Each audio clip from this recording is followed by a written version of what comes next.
"That's not a glitch, Dad. Someone's hijacking the system." Those words, calmly spoken by a 12-year-old girl gripping a mop, would soon stop a multi-million-dollar tech disaster in its tracks. It was barely 5:48 a.m.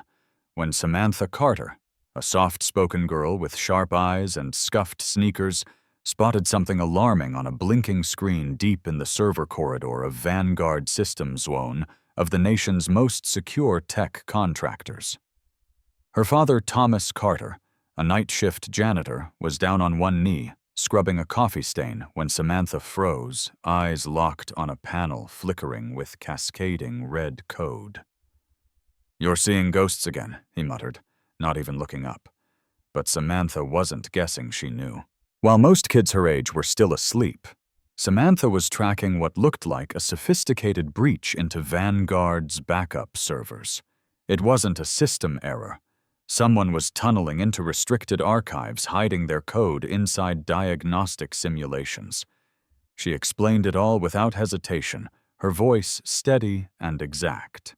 Upstairs, CEO Rachel Monroe was already facing a crisis. Her access was denied, and the tech team was panicking over what appeared to be a silent internal takeover. But down below, a janitor's daughter had already seen what no one else had. She wasn't just watching the screen, she was reading between the lines. And what she uncovered next would soon shake the entire building.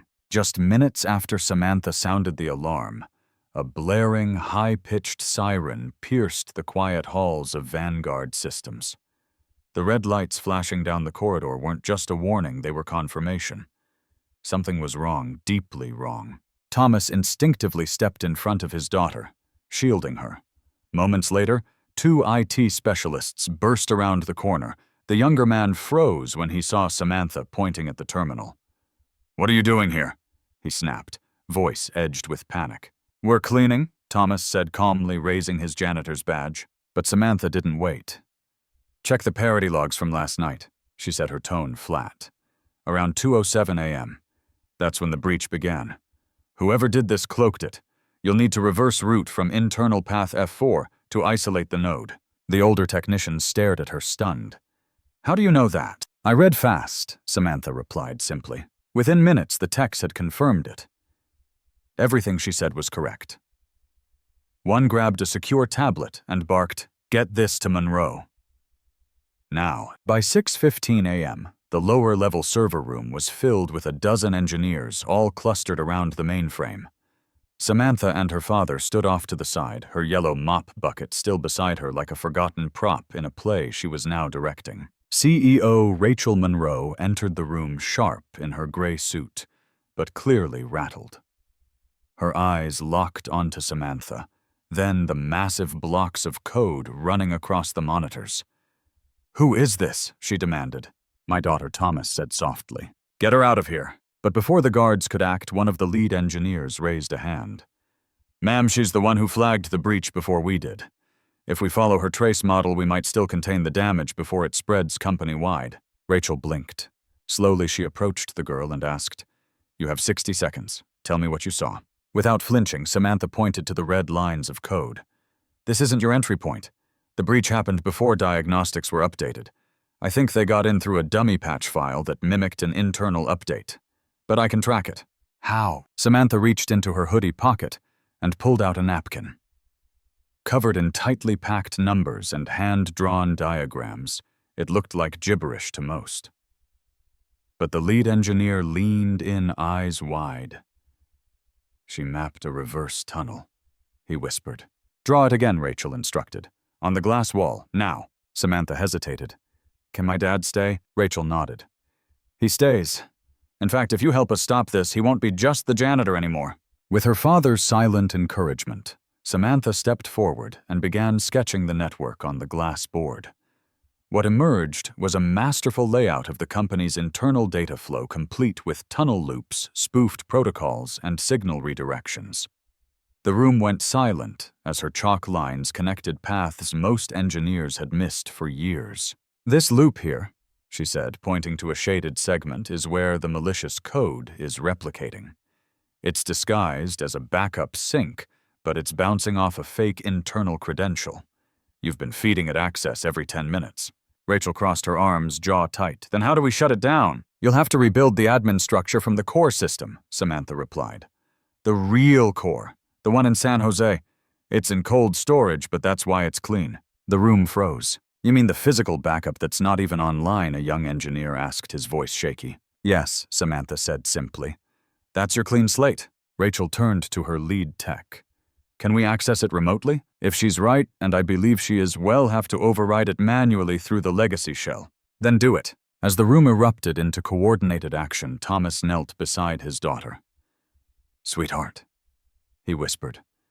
How did you know all this? I read their protocols last year when you cleaned the copy room, she said. They left the manuals out. I remembered the test ports I saw yesterday and just put it all together. Thomas looked at her in awe, pride, and disbelief mingling in his eyes. You always were different. Back upstairs, chaos churned beneath a surface of corporate calm. Executives joined emergency meetings. Lawyers whispered in corners. But down in the server room, Samantha Cartera, Janitor's daughter, had become Vanguard's best shot at survival, and the clock was still ticking. By the time the sun had fully risen over Fort Worth, the entire Vanguard Systems building was pulsing with tension. Up on the 18th floor, CEO Rachel Monroe paced in front of a war room of senior executives, their usual calm rattled by the chaos unfolding below. No one had ever anticipated that their multi-million-dollar cybersecurity architecture would be penetrated.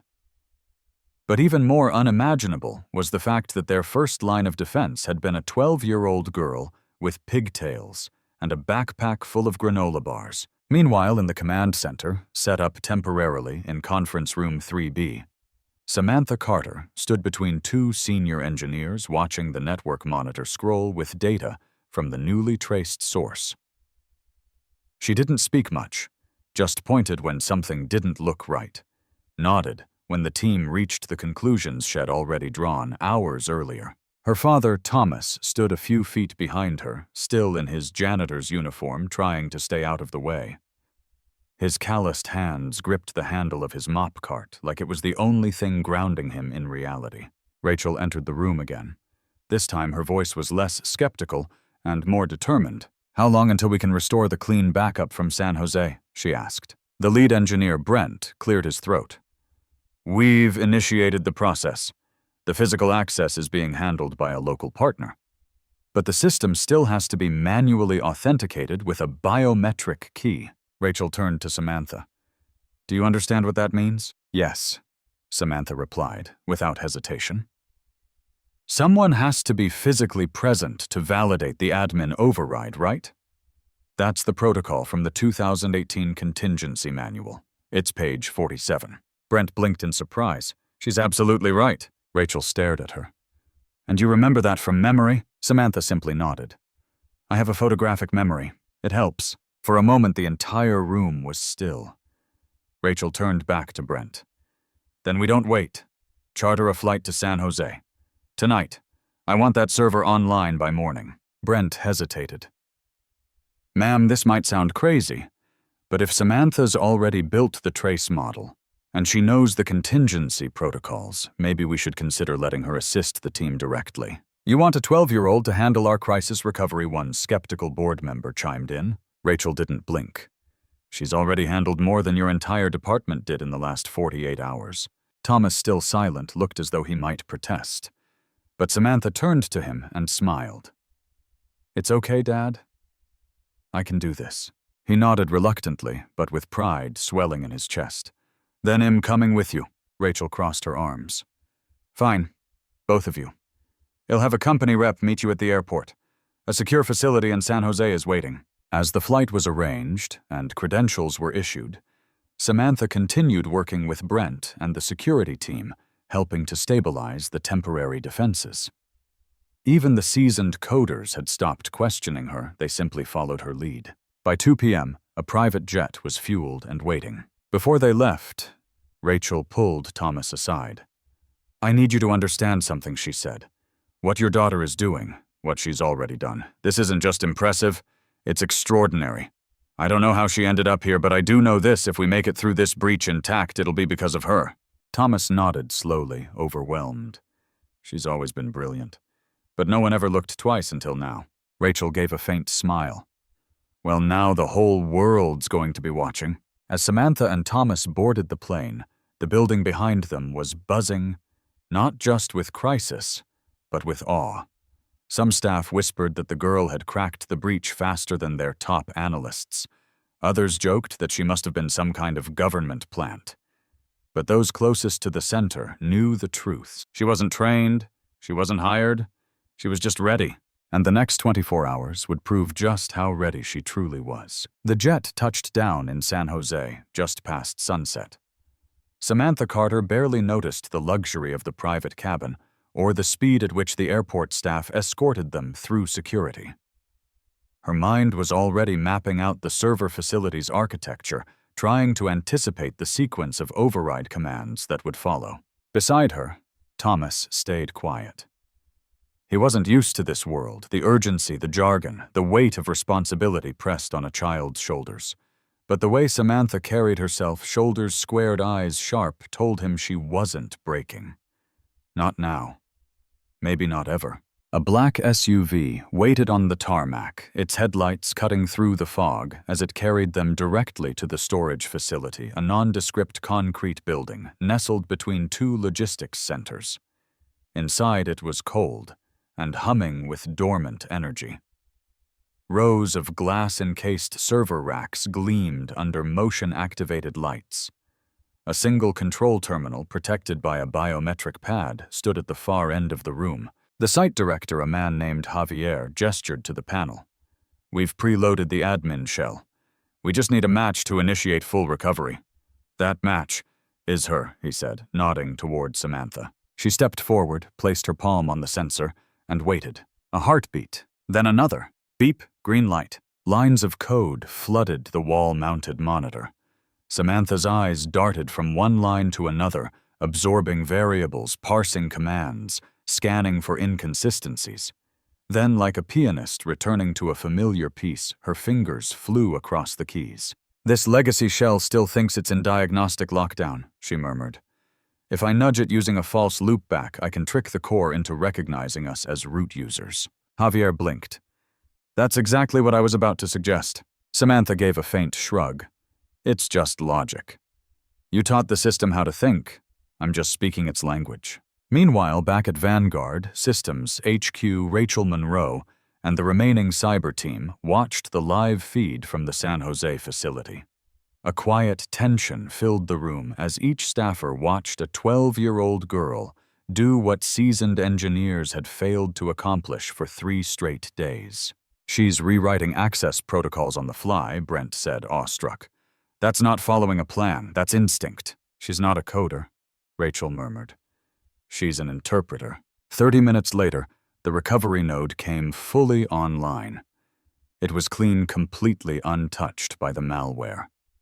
And more importantly, it held a snapshot of the system from the night before the breach. Samantha leaned back from the terminal and exhaled slowly. "We're ready to start the rollback." Javier stepped forward. "Are you sure?" "I've triple buffered the stream," she said. "It won't trigger the sleeper scripts embedded in the local mirrors." With that, the process began. Data flowed like lifeblood returning to a frozen body. Systems that had been locked or scrambled now blinked back to life. The corrupted code structures were replaced with original protocols. The hijacked signals dissolved, and the core network stabilized. Thomas stared at the screen. "That's it." Samantha shook her head. "That's the start." Back in Fort Worth, the monitors in the command center glowed green. The breach was contained. The damage mitigated. Rachel stood in silence, a rare smile playing on her lips. She picked up the phone and dialed. "Samantha," she said as soon as the line connected. "Yes, you just saved a company. Again. I want you back here first thing in the morning, but not just to debrief. To do what Samantha asked cautiously. To build something better," Rachel replied. "You've seen the flaws. Now I want you to help us fix them." Samantha was quiet for a moment. Then she said softly, "Can my dad come too?" "Always," Rachel said, and hung up. As the servers continued to sync, Samantha pulled out a pencil from her backpack and opened her sketchpad. This time she wasn't drawing recovery maps or intrusion paths. She was designing something new, not just a firewall, not just a defense. A future. And for the first time, everyone was finally ready to follow her lead. Back in Fort Worth, the return of the clean backup was met with quiet awe. Lines of code once corrupted beyond repair now hummed with restored clarity. But amid the flickering monitors and the relieved sighs of executives, it was clear the story had already shifted. This wasn't just about a saved surveyor, it was about the girl who saved it. When Samantha Carter and her father stepped off the plane, a black sedan was already waiting, sent directly by CEO Rachel Monroe. But unlike before, this ride didn't end at the back entrance or the janitor's locker room. It took them straight to the 18th floor. The elevator opened to a hallway full of unfamiliar faces, executives, managers, even skeptical board members. And in the center of it all stood Rachel, arms crossed but smiling. "Welcome back," she said. "We have something to show you." Inside the executive conference room, the lights were dimmed and a projector lit up the far wall. The company's new security training program had been announced Carter Protocols, named after the young girl who had proven that brilliance needs no title. A new internal initiative to identify and develop under-recognized talent from within the company was now underway. Engineers, support staff, even cafeteria workers could apply to Shadow Tech teams, propose ideas, and attend special workshops. But that wasn't all. Rachel stepped forward and handed Samantha a folder. Inside it was a formal offer, a custom-designed internship program, fully paid, structured around her school schedule, with mentorship from Vanguard's top cybersecurity leads. For Thomas, a promotion head of facilities innovation. He'd be leading a new department focused on identifying ways to streamline efficiency and support staff development across all branches. "You've both been invisible long enough," Rachel said gently. "We're done pretending talent only lives in boardrooms." Samantha clutched the folder close, a rare smile curling on her lips. For the first time in her life, her gift wasn't something hidden in notebooks or shown only to teachers. It was real, valued, and seen. But not everyone was clapping. As the week went on, whispers crept through the office. Some staff questioned the decision, saying it set a strange precedent. Others muttered about favoritism. But those voices were drowned out by something louder: respect. The Carter name was now tied not to cleaning supplies, but to resilience, precision, and game-changing innovation. And through it all, Samantha stayed the same. She still wore sneakers, still carried her beat-up sketchpad, still brought lunch from home. But now she walked with her head held a little higher because she knew what so few people ever got to see in their lifetime. That sometimes the smartest person in the room isn't in the room until someone opens the door. Never underestimate the power of quiet brilliance. Talent doesn't always come dressed in suits or armed with degrees. It can be found in janitors' closets, behind cafeteria counters, or riding the city bus with a backpack full of ideas. The true mark of leadership isn't just making noise, it's recognizing greatness where others fail to look. So the next time you pass someone by, pause, ask, listen. You might be standing beside a genius. If this story moved, you share your thoughts in the comments. Have you ever been overlooked? Or has someone surprised you with unexpected greatness? We want to hear your story, and don't forget to subscribe for more inspiring real-life tales that prove greatness lives everywhere. Sometimes all it needs is a chance.